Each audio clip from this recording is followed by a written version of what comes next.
Well, I'm finally on my flight to Edinburgh. I left Phoenix on June the 16th, 2025 on a Monday. My flight was supposed to leave at 1:45 in the afternoon, but it was delayed.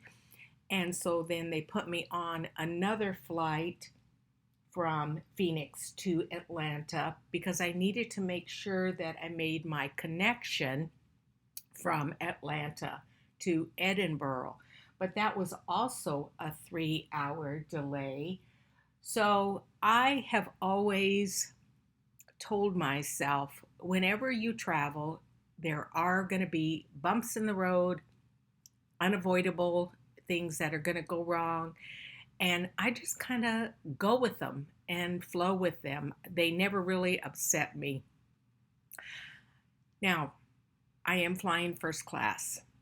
I usually do not fly first class because I feel there is a better way to spend a couple of $1,000s than being able to lay down while you're flying. However, I had enough miles and points on my credit card, my American Express credit card for Delta, to be able to upgrade myself to fly first class.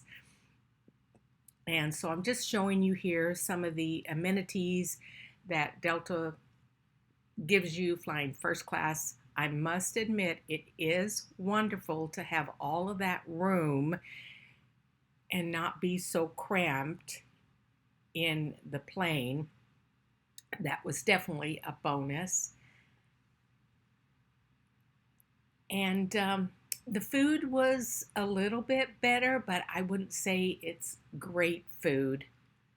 I would like to try a different airline first class to see if they're any better. But anyway, at least I'm on my way. So I have landed, and it was a 3 hour delay in Atlanta because there was some kind of radar thing that was not working. And even though we had already boarded the plane, after an hour of sitting on the plane, but thank goodness they had the air conditioning on, we had to deboard the plane. And I had flown Delta, and Delta had provided a big cart full of all kinds of different kinds of snacks and bottled waters for us while we were waiting for that to be fixed. So it was a 3 hour delay. And I've already told you about my delay leaving Phoenix, which means my suitcase is still in Atlanta. So, when I try to look at the positive of things, now that I am on a tram heading to the cruise ship, I don't have to worry about carrying a suitcase. I did check with baggage claim people, and there were two lovely Scottish men that helped me with that. And they said they will make sure that my bag leaves tomorrow at 7 a.m. It should be, no, maybe it's not leaving at 7 a.m. But my point is, they said it will be on the ship by noon tomorrow. And I don't leave on the cruise until 7 p.m. So I now need to go do some shopping because I don't have a toothbrush or toothpaste. I don't have any clothes, underwear, so I need to do a little bit of shopping. But now I'm headed to the ship. I'm on a tram. They said it will take close to an hour. But at least it's beautiful countryside, and oh, the weather is wonderful. I walked outside, I have a short sleeve shirt on, and it probably is maybe 70 degrees. I mean, you couldn't be more perfect temperature than that, especially coming from Arizona.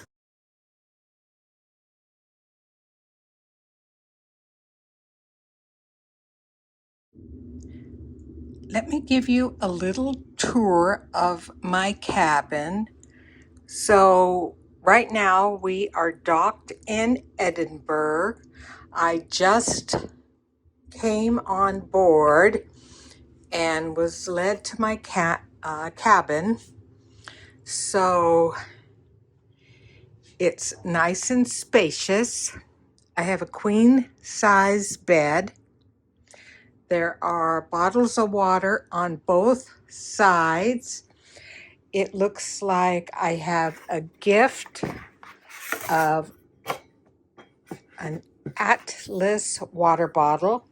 So that is the name of the cruise ship that I have taken. And then it looks like there is also a complimentary backpack, which is quite nice. Then there's a little seating area. I believe, as far as I know, every single room on this ship has a balcony. And it is also one of those cruise lines that there might be children on the ship, but the gentleman that helped me book it said if there are, they will be few and far between because of the cost. The signal you just heard is the general alarm emergency signal, consisting of 7 short, followed by 1 long blast. We kindly ask all passengers to proceed to your muster station at this time. Please bring your life jacket with you. To avoid accidents, please gather the straps. I had to participate in that drill, so it is required on any cruise ship. So we have electrical outlets there, and it looks like even that's United States. I suppose if we want room service, yes, in-suite breakfast is there. There is a refrigerator that is stocked with, looks like a couple of beers, a couple of Coca-Colas, a Sprite, orange juice, and apple juice. Nice little desk area. Looks like here is a coffee station, coffee and tea station. Oh yeah, these are the coffees there. So anyway, yeah. And so yeah, this is my room for the next 2 weeks. Oh, I didn't show you the bathroom, which is really quite nice. It's very spacious. So we have a nice big walk-in shower. Very good size. And then as I go around, nice big toilet area, a couple of robes. Is there a toothbrush here since I don't? Manicure, vanity set, and a shower cap. No toothbrush, so I gotta go buy a toothbrush. So, yeah. Oh, and then I didn't show you this area. So, nice big closet area there with pretty cloth hangers. And then there's a double closet here with shelves and drawers. So that is the nice thing about cruises, is you only have to unpack one time. Lots of hangers. which when I get my luggage tomorrow, I will be able to hang it up. So I'm actually going to go a little exploring now and go buy some clothes.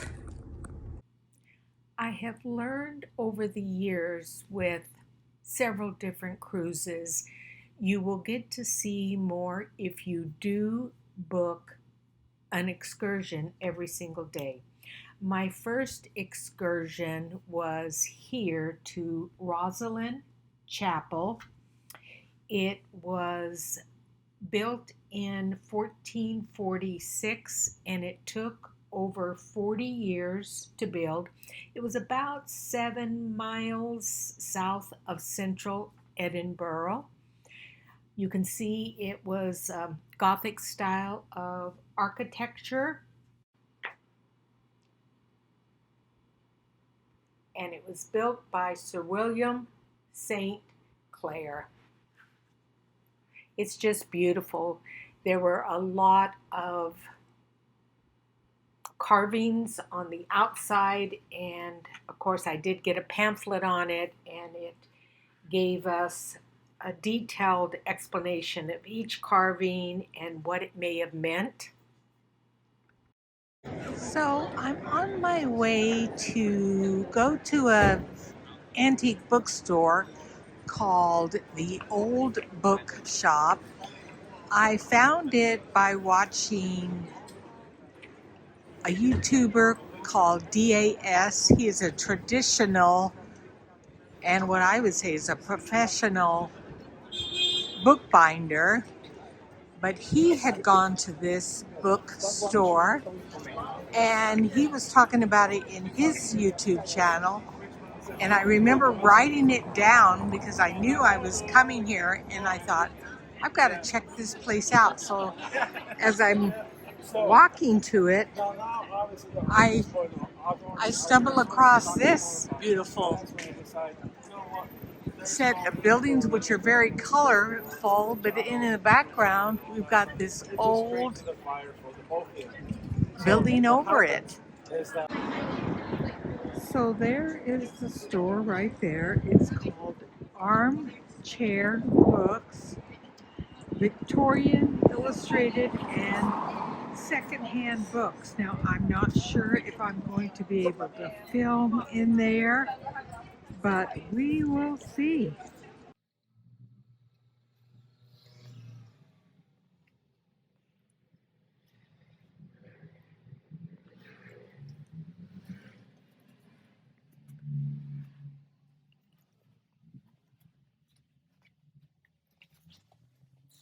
Now here is where some of the older books are. Unfortunately, they don't ship. And so I have to think about the weight of a book before purchasing it. And then she showed me back here again some older books. These are all books related to Scottish history. None of them are in a foreign language. I thought I was kind of looking for maybe one in Gaelic. And then here's some, back here, some older books here. And again, some of them were a little on the expensive side, but it is a great place. Okay, here's another place. The lady that was at the store I was just at, the Armchair Bookstore, she told me about this place, which was literally across the street. Now, I did end up buying 3 books at Armchair Bookstore. They were French books, a very good price for all 3 of them. I did see a set of 11 books that were quite small, so they would be easy to transport back. But there were two different prices. And she said, I don't know which price to charge you. She messaged the manager. He never got back. So I said, well, I'm going to hold off. So let's go in this bookstore and see if I can find something here. Well, this was quite the success. I was able to pick up 25 books. They are in French, and they also ship. And the gentleman was so nice. I had showed them that I had already bought 3 other books at another store. Oops, here we go.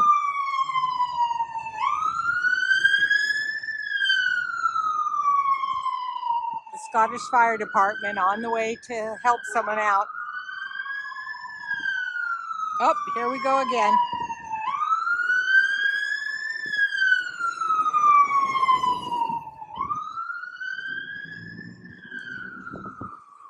So anyway, quite a success. I bought 25 French books. They do ship to the United States. And I had showed them the other French books I had bought at the other store when I went in because they were in my backpack. And I just said, oh, I want you to see that I have 3 other books, but I've already bought them. And they are in my backpack. You know, I want to make sure that I'm honest with people and they don't think I stole, books. And so anyway, when they were figuring out the price to ship the 25 books I bought, they said, if you add those 3 other books that you've already bought, so you don't have to carry them in your suitcase, it won't cost you any more to have them shipped. So they took those 3 too. So Edinburgh Books, a real find, 25 French books from the 1800s. So I'm walking along and this catches my eye. These beautiful, I think they're wisteria going up the side of the building. And then I look over and there's the Edinburgh Castle. Incredible.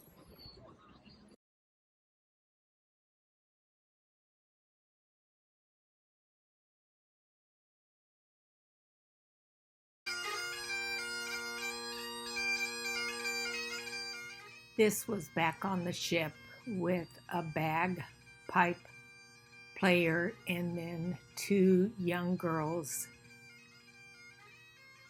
dancing to the Scottish music.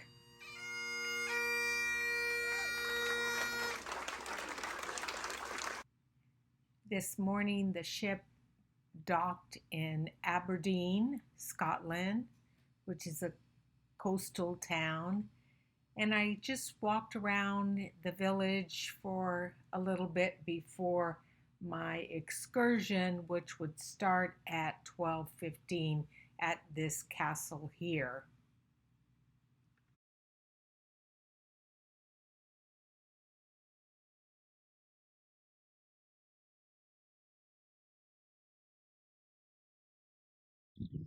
Can you see that castle in the background? Isn't that amazing? So we're going to head down that way. Beautiful.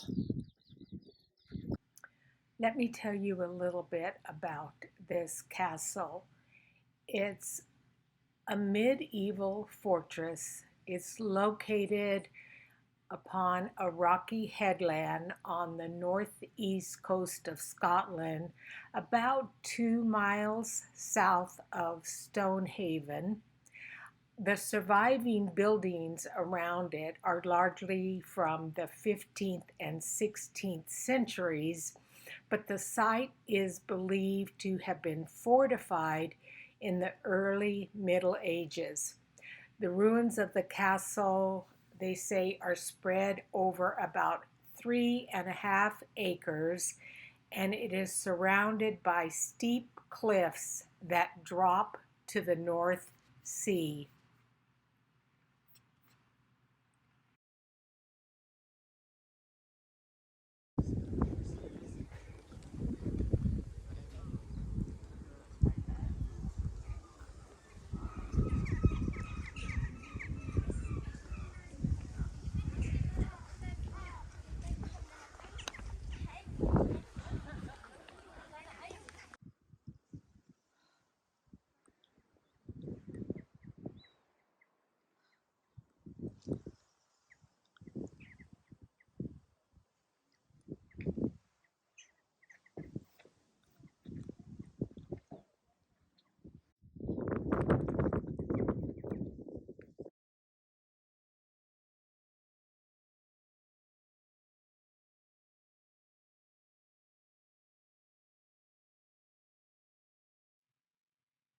After visiting the castle, the tour bus took us to this little coastal village called Stonehaven, and we walked along the boardwalk here, and these were some metal sculptures that were all along the boardwalk.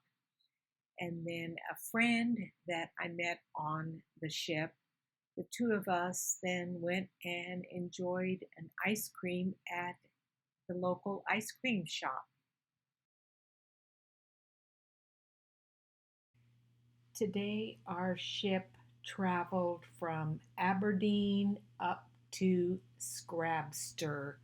So here I am at the Castle of May, M-E-Y, which was a castle of the late Queen Mother's castle, which was our last queen, her mother. And apparently she bought this castle after her husband died. She was quite depressed and she needed something to occupy her time. So she bought this castle, and I'll show pictures of it, of course, and you'll be able to see how beautiful it is. It is on the coast, and you can see behind me, see that cow right there?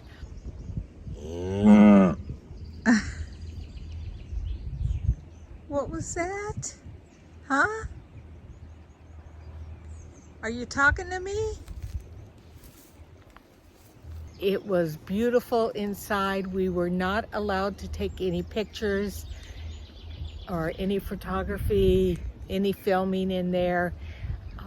It was completely furnished, still with everything that she had when she would come and visit. Apparently she would come and visit 5 weeks in the summer, and then she would visit for 2 weeks in the fall. It is said that the castle was built between 1566 and 1572. The Queen Mother purchased it in 1952 and set about renovating it and restoring the castle, including the gardens, which extend to about 30 acres.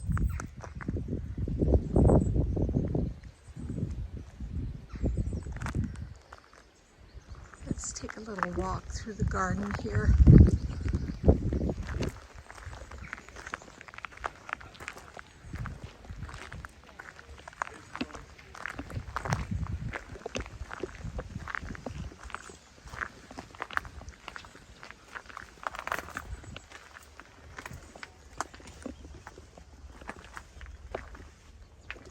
Oh my heavens, look at this. Looks like a big, huge vegetable garden.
Now, we were told that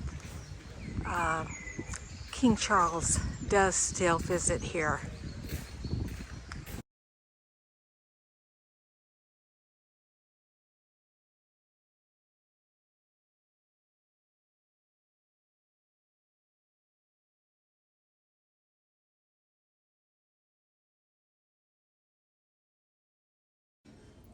Then, after touring the gardens, I went into the little cafe and I had a scone with some strawberry jam and some clotted cream, just one of my all-time favorite things to eat in the UK.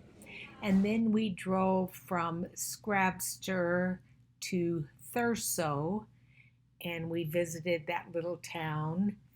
There is St. Peter's Kirk, which is a ruined parish church there. It's dedicated to St. Peter and it dates back to 1125. And then I finished off the day with celebrating my 71st birthday. Today we docked in a group of islands called Shetland Islands in a little town called Lerwick, Lerwick. They're a group of islands geographically closer to the northernmost parts of mainland Scotland. Now, this is a little bit of footage that I recorded from my balcony of my stateroom coming into this little village called Lerwick in the Shetland Islands. We will be docking here, and of course I'll be able to get off the ship and explore this little quaint village.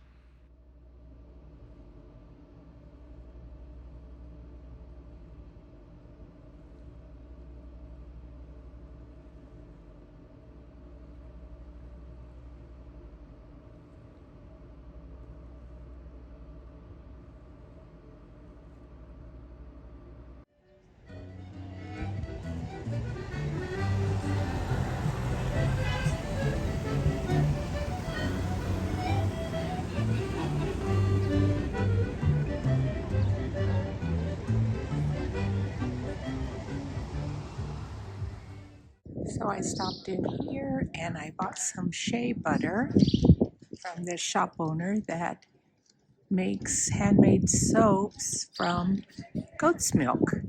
And there's our little goat.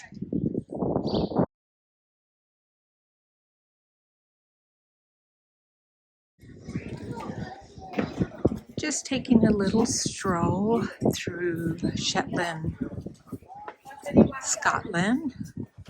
We are here for a few hours. This afternoon, I am taking a tour to go see the Shetland ponies and a few other places, but isn't this a quaint little village? I have definitely been stocking up on wool fabric and wool threads, and yeah, my backpack is full now with fabric and threads, like it is every time I go somewhere.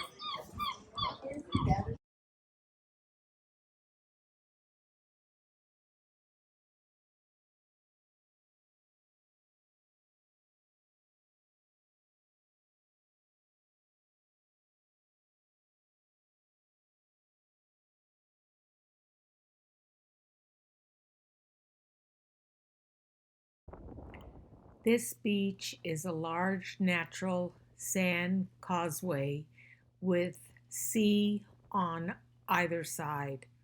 On the west coast of Shetland, it links the South mainland with the Isle.